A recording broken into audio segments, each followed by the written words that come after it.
Welcome friends to our YouTube channel judicial knowledge with Anubha Singh. So आज हम देखेंगे session 8 of BNS 2023। Chapter 2 हम पढ़ रहे थे जिसमें हमने सेक्शन 7 तक कर लिया था। सेशन 8 हमारा बताता है amount of fine liability in default of payment और फाइन। अब हमारा जो क्या होगा, जुर्माने का जो रकम है या जुर्माना जो है उसको देने में अगर डिफॉल्ट करते हैं, ठीक है, default of payment of fine, section 8 हम पढ़ रहे हैं, ठीक है। सेक्शन 8 हमारा बोलता है amount of fine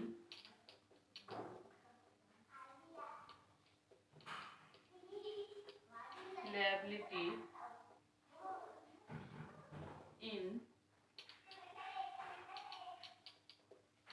default of fine, ठीक है। अगर डिफॉल्ट ऑफ फाइन हम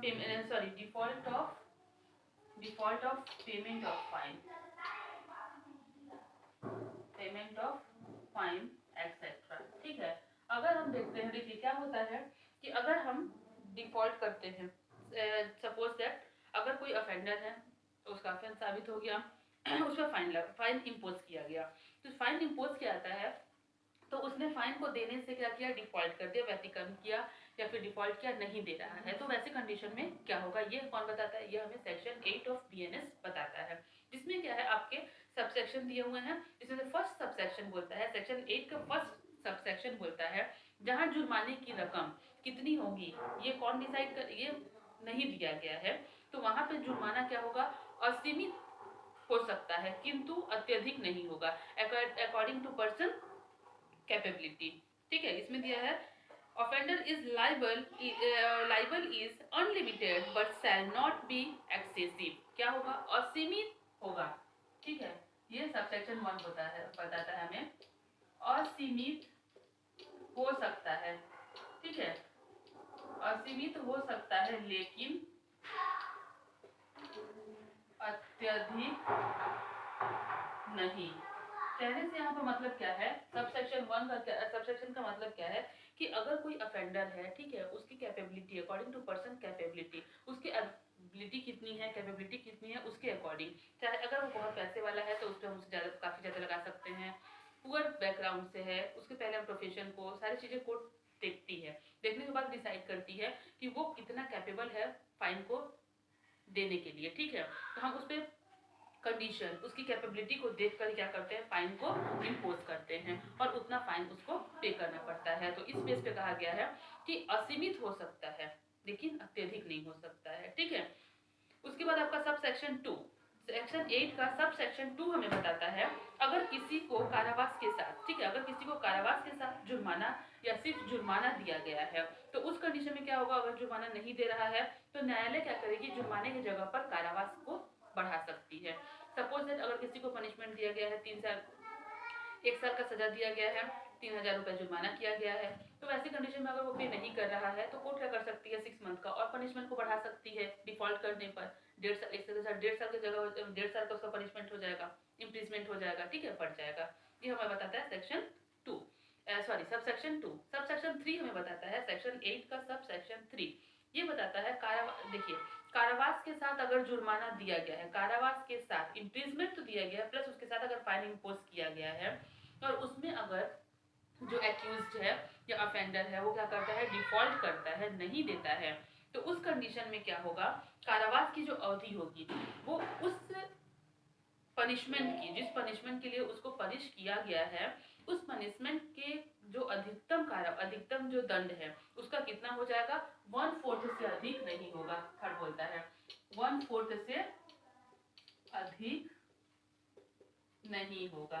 इसको हम कैसे समझ सकते हैं, अगर किसी भी जैसे थेफ्ट है, थेफ्ट में 3 इयर्स का पनिशमेंट है, ठीक है, अधिकतम सजा कितनी है थेफ्ट में, चोरी में 3 साल की। तो अगर किसी थेफ्ट में किसी पर्सन को दिया गया 1 ईयर का पनिशमेंट दिया गया प्लस जुर्माना दिया गया 1000, ठीक है।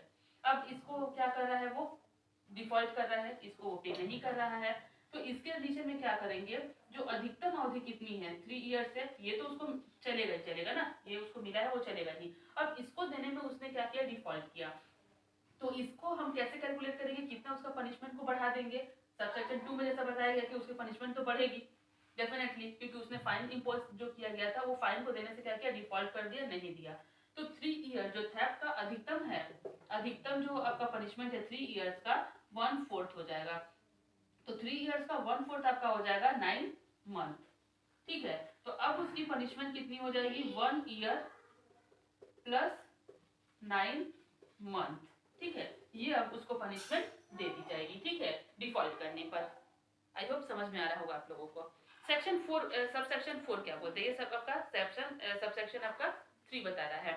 सबसेक्शन 4 ये बताता है जुर्माने का व्यतिक्रम डिफॉल्ट करने पर या फिर सामुदायिक सेवा का व्यतिक्रम डिफॉल्ट इन कम्युनिटी सर्विस करने पर दी गई जो सजा है वो किसी प्रकार की भी हो सकेगी। जिस प्रकार की चाहे कोर्ट उस प्रकार का सजा उस पर दे सकता है। ठीक है, ये कोई ये नहीं है कि जिस मतलब ऐसा ही पनिशमेंट पर्टिकुलरली ऑफेंस में ऐसा पनिशमेंट देना, ऐसा कहीं भी नहीं दिया गया है। न्यायालय के ऊपर डिपेंड करता है। ठीक है, कोर्ट के ऊपर डिपेंड करता है वो किस तरह का पनिशमेंट देना चाहते हैं। वैसा पनिशमेंट डिफॉल्ट करने पर, फाइन या कम्युनिटी सर्विस के डिफॉल्ट करने पर दे सकते हैं। नेक्स्ट आपको बता रहा है 4 section subsection 5, that is the most important section. कोई भी जो ऑफेंस है, ठीक है, ये हमारा हो गया सबसेक्शन 3। हम देखते हैं सबसेक्शन 5, 8 का 5। ठीक है, सबसेक्शन 5 में हम देखते हैं, सबसेक्शन 5 हमें ये बताता है कि किसी भी जो ऑफेंस की सजा है सिर्फ जुर्माना या कम्युनिटी सर्विस है, सिर्फ जुर्माना या कम्युनिटी सर्विस। तो वैसे में अगर डिफॉल्ट करता है, क्या है, सिर्फ क्या है, फाइन है या कम्युनिटी सर्विस है। अगर ये है ऑफेंस का पनिशमेंट, तो ऐसे में अगर क्या करता है वो डिफॉल्ट कर रहा है। ठीक है, तो ऐसे में अगर डिफॉल्ट कर रहा है तो सबसे पहले क्या होगा कि जो कितने तक का जुर्माना दिया गया है उसके बेस पे उसके पनिशमेंट को, उसको सिंपल पनिशमेंट दिया जाएगा। जैसे 5,000 तक का अगर जुर्माना जिसमें किया गया है तो उसमें क्या हो जाएगा पनिशमेंट, 2 मंथ। ठीक है, 2 मंथ तक उसको कारावास, 2 मंथ तक कारावास किया जाएगा। ठीक है, उसके बाद अगर पनिशमेंट जो है वो 10,000 तक का है, 10,000 तक का अगर पनिशमेंट है और उसमें डिफॉल्ट कर रहा है तो 4 मंथ। ठीक है, उसके बाद अगर आपका अन्य दशा में, अन्य दशा में बोल सकते हैं जैसे कि इससे ज्यादा का है अदर कंडीशन में, तो अन्य दशा में क्या होगा वो 1 ईयर तक हो सकता है। ठीक है, 1 ईयर पनिशमेंट। कौन सा पनिशमेंट दिया जाएगा, सिंपल इम्प्रिजमेंट। ठीक है, हमेशा याद रखिएगा ये सिर्फ फाइन और कम्युनिटी सर्विस वाले केसेस में होगा। इम्प्रिजमेंट के साथ अगर फाइन दिया गया है तो उसमें ये सब सेक्शन 5 आपका अप्लाई नहीं होगा। सब सेक्शन 5 कहाँ अप्लाई होगा, ऐसे ऑफेंसेस में जिसमें सिर्फ जुर्माना, फाइन और कम्युनिटी सर्विस, सामुदायिक सेवा ही उसमें पनिशमेंट है और वही पनिशमेंट दिया गया है। तो सिर्फ फाइन और कम्युनिटी सर्विस के केसेस में क्या होगा, अगर 5,000 तक का जुर्माना दिया गया है तो उसमें 2 माह तक का, डिफॉल्ट करने पर 2 माह तक का पनिशमेंट सादा कारावास दिया सकता है। 10,000 तक का अगर जुर्माना है तो 4 मंथ। ठीक है, 4 महीने तक का, उसमें क्या 4 माह का क्या होगा, कारावास, सिंपल इम्प्रिजमेंट दिया सकता है। अगर अन्य कंडीशन में बोल सकते हैं आपका उससे एक्स्ट्रा का अगर फाइन लगाया गया है, ठीक है, तो वैसे कंडीशन में ओवरऑल 1 ईयर तक का आप कारावास, simple imprisonment, simple not rigorous, ठीक है, ऐसे इसमें दिया सकता है। बस इसमें इंपॉर्टेंट क्या है, मेन कम्युनिटी सर्विस या फाइन होना चाहिए। अगर इम्प्रिजमेंट के साथ अगर फाइन दिया गया है, कारावास के साथ फाइन दिया गया है, तो उसमें ये सबसेक्शन 5 लागू नहीं होगा। ठीक, अब हमारा बोलता है सबसेक्शन 6। सबसेक्शन 6 हमें ये बताता है कि जुर्माना देने से व्यतिक्रम करने की दशा में, और जुर्माना में क्या होगा कि आपने डिफॉल्ट किया, ठीक है, अगर कोई ऑफेंस किए उसमें सिर्फ फाइन इम्पोज किया गया, फाइन इम्पोज किया गया, उसको आपने देने में क्या किया, डिफॉल्ट कर दिया, नहीं दे रहे हैं, और क्या कर रही है कोर्ट, आपको इम्प्रिजमेंट में ले रही है, कारावास में ले रही है। तो जैसे ही आप अगर जुर्माना देते हैं वैसे ही आपको वहां से रिलीज कर दिया जाएगा, छोड़ दिया जाएगा। सबसेक्शन 6 था ये। सबसेक्शन 7 क्या बोलता है, याद रखिएगा, सेक्शन 8 सबसेक्शन 7। सबसेक्शन 7 बोलता है अगर किसी पर जुर्माना लगा है और वो अनपेड है तो 6 वर्ष के अंदर ले लिया जाएगा। ठीक है, और 6 वर्ष से अधिक समय के कारावास में है तो वैसी कंडीशन में क्या होगा, कारावास के अंतिम दिन से पहले, 6 वर्ष से ज्यादा का अगर उसको पनिशमेंट दिया गया है तो 6 वर्ष मतलब जो उसका पनिशमेंट है वो खत्म होने के अंतिम दिन से पहले कभी भी लिया जा सकता है। अदरवाइज में 6 साल से पहले, 6 वर्ष से पहले, 6 ईयर से पहले लेना है। अगर 6 वर्ष से ज़्यादा का इंक्रीजमेंट दिया गया है तो लास्ट डे ऑफ इंक्रीजमेंट से पहले कभी भी मतलब लिया जा सकता है, उससे कोर्ट ले सकती है। अगर कोई प्रॉपर्टी है तो उसे भी लिया जाएगा, अगर वो मर जाता है तो भी माफ नहीं होगा ओवरऑल। अगर देखिए ऑफेंडर क्या है, ऑफेंडर की डेथ भी हो जाती है तो भी अगर जुर्माना उस पर फाइन इम्पोज किया गया है तो मस्ट बी पेड, उसको पेड करना ही है। अगर डेथ हो जाती है उसकी तो उसकी जो प्रॉपर्टी है उसको क्या करेंगे, उसकी प्रॉपर्टी से लिया जा सकता है। ठीक है, आई होप आप लोगों को सेक्शन 8 समझ में आ गया होगा। सेक्शन 9 हम देखते हैं नेक्स्ट वीडियो में। Thank you and please subscribe.